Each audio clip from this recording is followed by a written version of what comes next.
Jože Strme je za mene zgled človeka, ki si s stalnim, nenehnim učenjem pridobiva ne samo znanje in spretnosti, ampak tudi možnosti, ki mu jih nudi življenje. Kad sem osnovno šolo končal, niti ni bilo možnosti za naprej, tako da sem se šel učiti za obrt, za poklic mizarja takrat. Vendar sem že imel željo in neke prebliske, da bom naprej študiral. Nato sem pa ob delu študiral ekonomijo. Kot komercialni tehnik nisem kaj veliko časa delal, kot te stvari mene niso veselile, ker imam rad stvari jasne in transparentne, zdaj pravijo, poštene in pravične. Potem sem se pa zaposlil v računovodstvu in sem to kariero potem nadaljeval do upokojitve.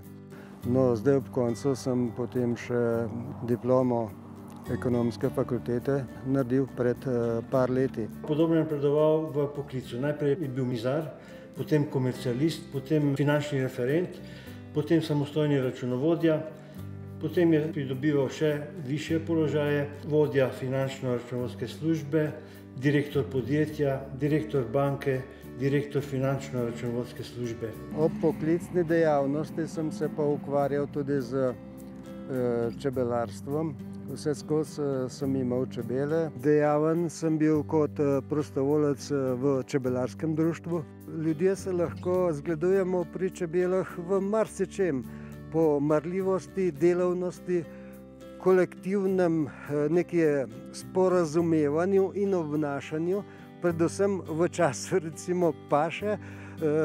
Čebelam ni težko, da se enotno usmerijo na to pašo, brez kakšnih nesoglasij in prerivanj. Medtem ko pri ljudeh je to nekoliko drugače. Jaz uporabljam računalnik pri profesionalnem delu, pa tudi za osebno rabo, za prejemanje, pošiljanje mailov in pa surfanje po internetu, tudi sporazumevanje z prijatelji, tako da jaz to ocenjujem, da je to ogromno pridobitev človeštva. Na Veliko planino najbolj pogosto zahajam, ker mi je zelo enostavno in zelo lepa pot je.